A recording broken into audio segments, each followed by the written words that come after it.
Do you ever have days or weeks or seasons where you are just super busy and it's hard to find the time to craft or do any projects? I know I certainly do, and I have some ideas for you guys today that I think you will enjoy. All of these projects are really quick and easy to do. Most of them take 30 minutes or less to complete, and they don't require a lot of prep work or a lot of materials. Thank you for stopping by Lavender and Lace. I'm Alicia, and if you like farmhouse decor, rustic DIYs, simple and easy crafts, I hope you will consider subscribing if you haven't done so already. And let's get started with today's projects. This first project is actually a two-in-one project. I started with a couple of these wooden signs that I had picked up from the clearance section at Hobby Lobby. One was, I think, $1.49, and the other one was about $1.74, so super inexpensive. And I just took these out to our garage and just sanded those down with our electric sander that just removed all of that paper design that they had and gave me a good clean surface to paint. And I just gave this first one good coat of my Waverly chalk paint in the color plaster. And I have mentioned that I am super busy sometimes, and the day that I was working on this project I was actually helping my daughter with her pre-algebra. We homeschool, and I think I've mentioned that in my earlier videos, so I am constantly multitasking and have several different things going at once. So I completely forgot that I wanted to add these wood beads around the edge of this sign first before I started painting. So I had to go back in and just put those down with some hot glue, and I just gave the wood beads one good coat of that chalk paint and then just did another coat over the top that I had already painted. And then I took some of my Rub and Buff in the color Antique Gold, and I just went over the tops and the sides of those wood beads, just did some light dry brushing across those just to give those a little bit of color so they would pop off of that background. And if you don't have any of the Rub and Buff, you could use another color paint that you had. And if you can believe it or not, my Dollar Tree still does not have all of their fall stuff out. These window clings are one of the few items that I have been able to find so far this year. I'm getting pretty impatient waiting on them to get everything unboxed. It's still sitting in the aisles. But I did love the patterns and the colors that these window clings had, and I thought this one would be perfect for this project. I did have to trim it down just a little bit to fit the area in between those beads, and just put down a light coat of Mod Podge and just smoothed out any bubbles that I had. And with this Mod Podge, it's just easy to kind of reposition that wherever you might need it on your sign.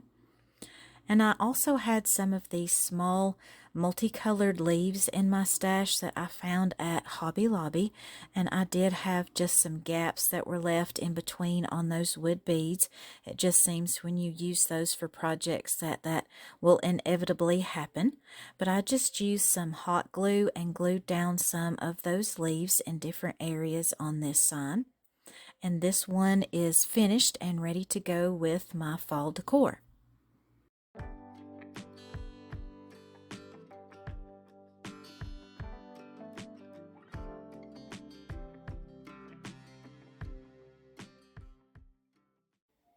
So for my second box, I probably didn't have to sand that down, but when I did do the sanding, I didn't know exactly what I wanted to do with both of these. So if you do this project and use this faux leather, just remember that you don't have to sand that piece of paper artwork off first.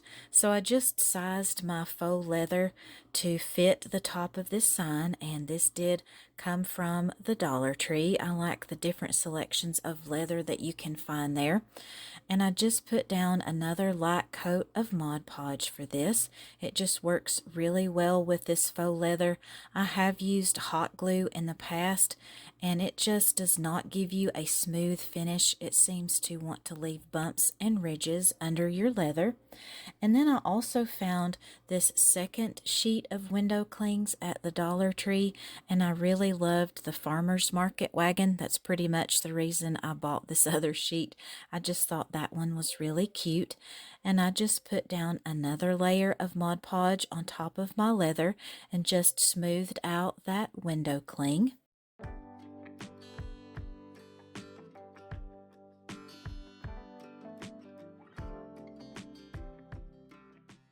And I had just a few of the mini hay bales left in my stash from last year that came from the Dollar Tree, and some Spanish moss, and I just added those hay bales with some hot glue in one corner of my sign and just put a little bit of the Spanish moss on the bottom.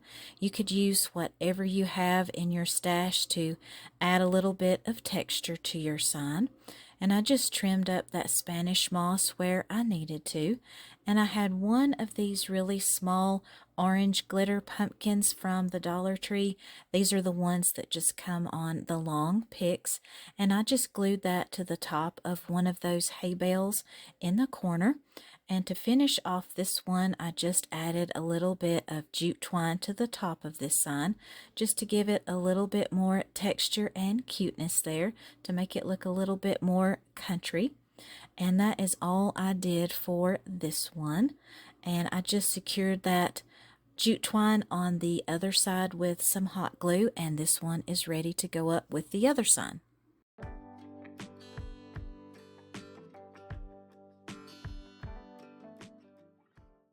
And I think these turned out absolutely adorable. I just love them. They look super cute, and you know, it's the simple things in life that put a smile on my face. And these were simple and easy to put together, and these would look great as shelf sitters, and they had hangers on the back of these so they could be used as wall decor as well. Let me know what you guys think about these.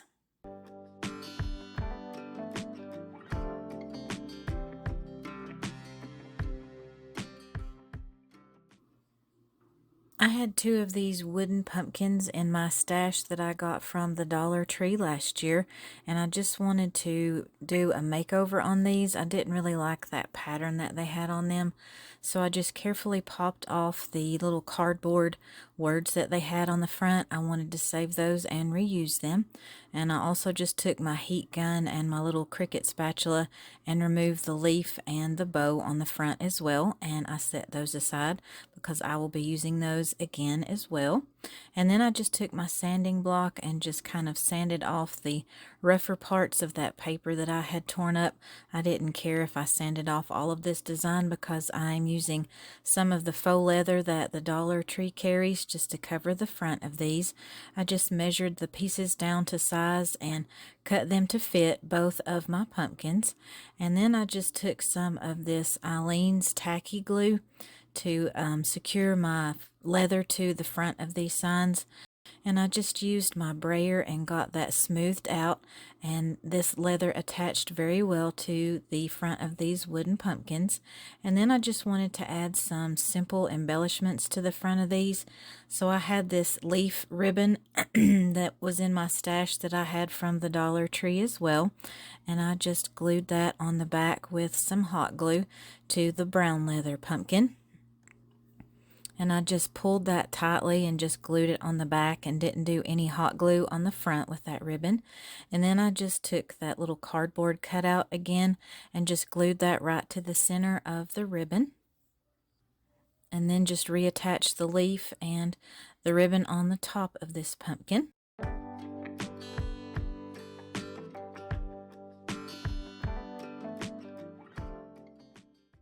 And for the white leather one, I had some of this fabric left over in my stash, and it was just a little bit too wide, so I just made that just a little bit smaller, just ripped off that piece and kind of frayed the edges a little bit more and cut that down to size so it would fit around this pumpkin. And I just used hot glue once again to secure this.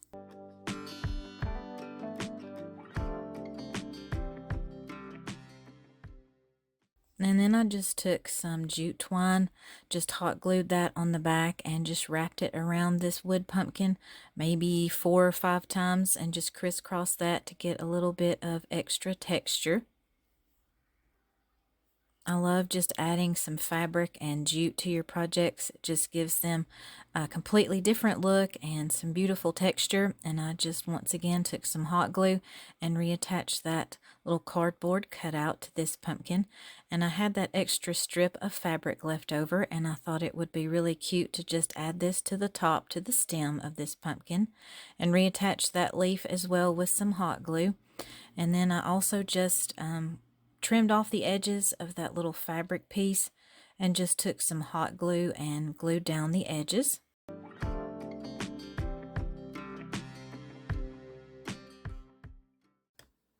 And then I just took one of these wooden candle holders that I had in a pack that I had picked up from Hobby Lobby and just glued that to the bottom of my brownish orange pumpkin. Just left it natural, just didn't want to have another step for this, trying to keep it simple. And if you style these together in a vignette, it just looks better if you have one that is a little bit taller than the other.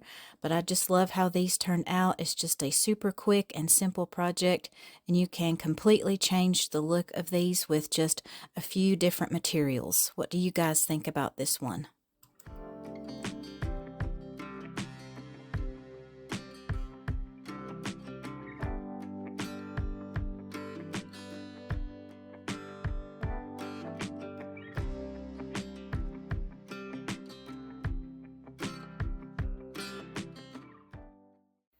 This next project comes together super quickly, and a fun fact for you all, my kitchen actually doubles as my craft room.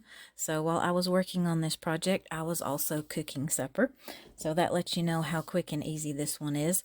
And I just started this project again with one of those signs that I got from Hobby Lobby and just sanded that down. And I just gave this one coat of my Waverly chalk paint in the color white.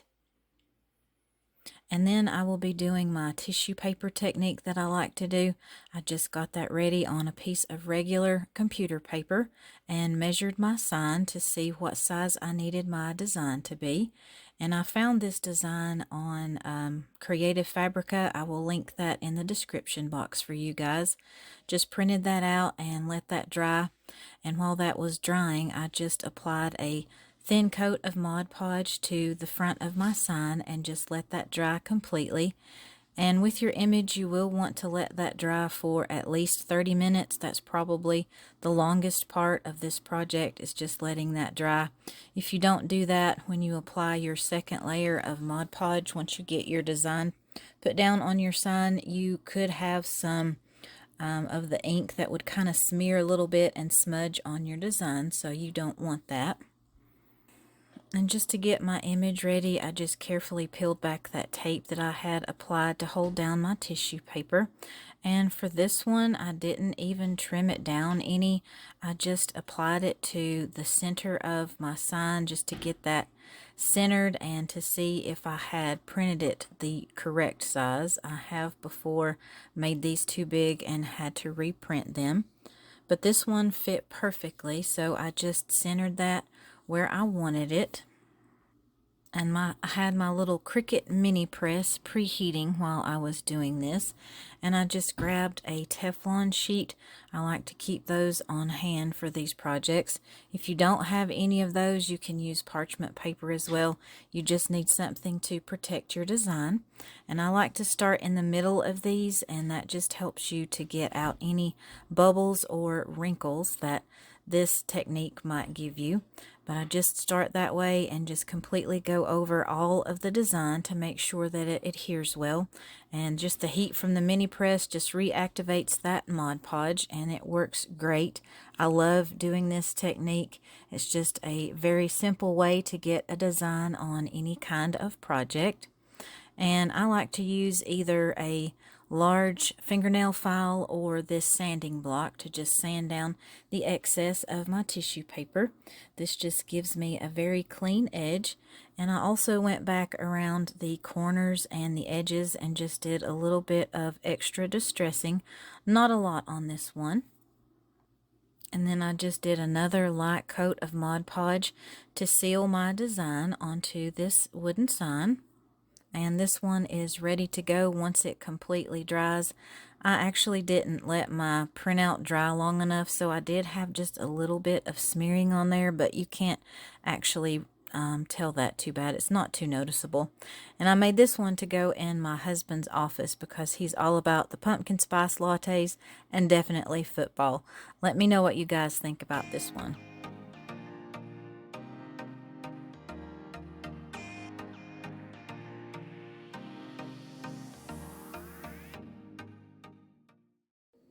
Hobby Lobby had a lot of needle art kits this year, and this was earlier in the season when I saw all of these, so I'm not sure if they still have this much in their selection. And I haven't seen these before. I may have missed these in previous years. Let me know if you guys have seen these or maybe if this is new from Hobby Lobby. But they had so many different cute ones that you could choose from. And I picked up the pumpkin bouquet embroidery kit, and I had all intentions of doing the actual embroidery for this, and I wanted to show you guys that everything was included in that kit. You get the pre-printed pattern and all of the embroidery floss, as well as the needle and very detailed instructions. And this one is for intermediate skill level, so if you have done embroidery before, this would be easy for you. And I really wanted to do this one, but I didn't. I will show you guys what I wind up doing with this. I was really surprised at the way they had printed out this pattern. I'm not used to this. Normally it's just one single line. It doesn't have a lot of colors, and the design is not filled in. And I thought this one was absolutely gorgeous. I did have a little bit of issues with the hoop itself. It was different than what I am used to. You just had to loosen that and put the fabric in. And if you do want to do the actual embroidery, you need to make sure that your fabric piece is very tight and stretched in that hoop. That just helps you with your stitching. And this hoop, it kind of had a track on that inner ring, I guess, and the outer ring had to fit inside of that. So I changed my mind as to what I was going to do with this. I just ironed that embroidery piece, and I also ironed this fabric that I had picked up from the Dollar Tree. And then I just took that embroidery pattern and just cut out the piece from the Dollar Tree fabric to match the size. That will be the backing. I actually decided this would make a really cute pillow to add to my fall decor. And I just used my rotary cutter to cut that out. And then I put the pretty sides together. So you'll want to make sure you do that when you do pillows or any type of fabric projects like this, especially if you're going to turn them right side out. And then I just used some of my fabric hot glue and went around the edges to get those secured together.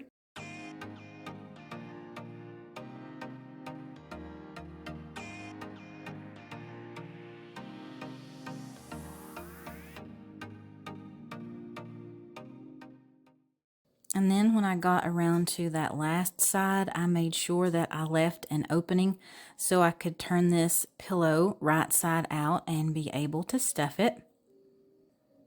And I carefully tried to turn that right side out, but first I cut these corners off just a little bit. That makes it easier to get those turned out, and they look a little bit cleaner and nicer when you do that. But just be careful as you turn this so you don't pull apart any of those seams, and just loosen that hot glue any. So I just worked slowly. I know I sped it up just a little bit for you guys, but I was trying to be very careful with this so I wouldn't have any holes in the sides. And then I just used a paintbrush to help me poke out those corners. You can use that or a pencil, just something that you have on hand that makes it a little easier to get into those and to get those completely pushed out. And then I keep a large bag of the polyfill stuffing. You could use this if you have it on hand, or you could just use stuffing from an old pillow. That would work as well. and I like to pull apart smaller pieces and kind of fluff that up, and just stuffed my pillow and used that paintbrush once again to help get it into the corners and to get those filled out. And I just continued to do that until I had as much stuffing as I wanted. I tried not to overstuff this because that would make my seams pop, and I was afraid that that hot glue wouldn't hold. And then I just took a little bit more of that fabric hot glue and closed up the opening that I had left. And this one is so cute. I just love this. It is super sweet and just a perfect addition to my fall decor.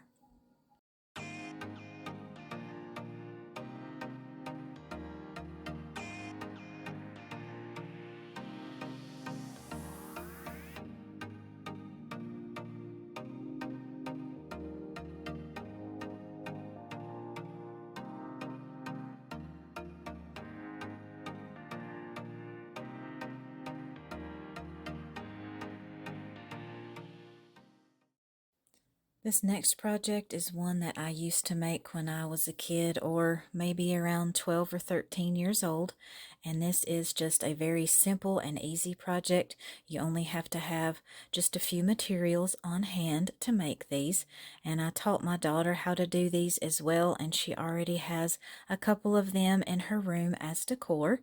I just started with 3 different colors of tissue paper.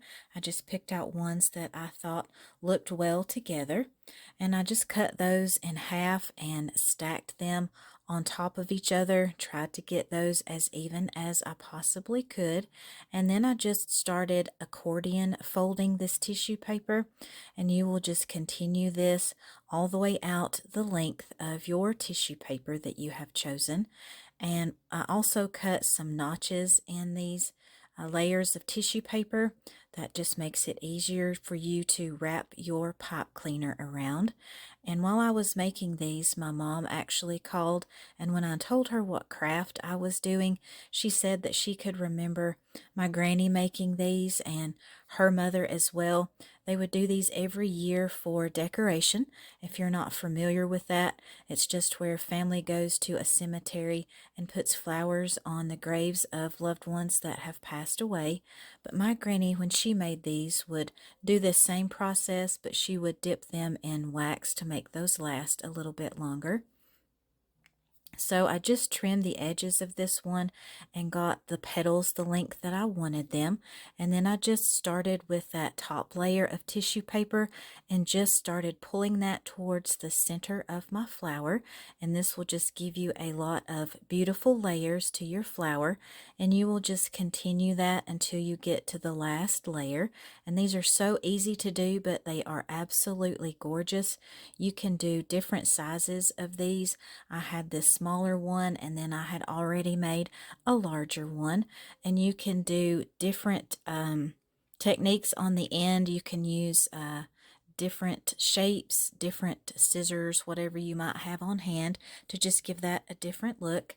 And then this next one, it's the exact same process, except I added some of this fabric mesh that I had in my stash from the Dollar Tree.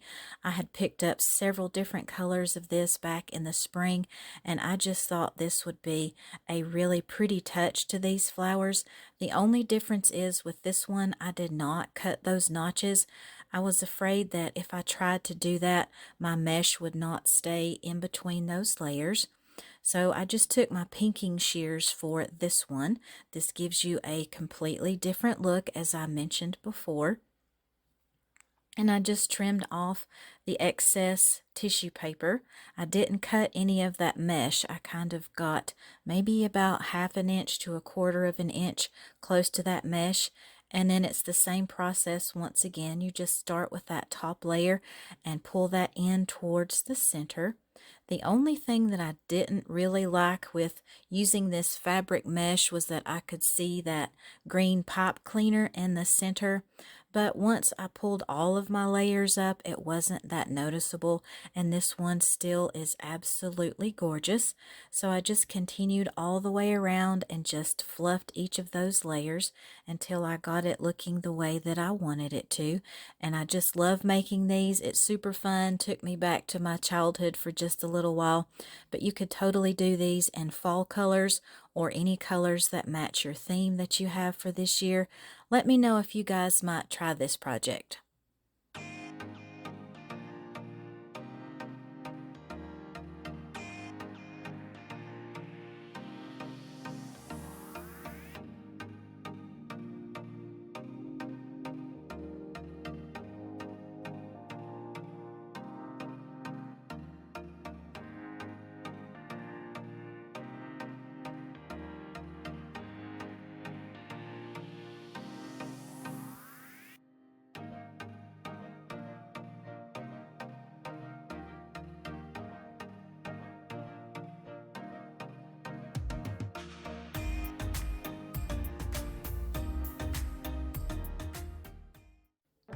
That wraps up another round of fall DIYs, and I hope you guys are feeling inspired and crafty after you have seen all of today's projects and ideas.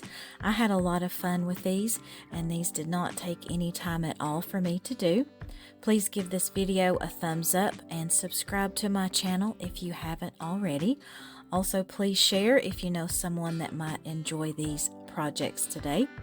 And I would love to connect with you on Facebook, and I have left that link in the description box for you guys to check out. And I will see you in the next one.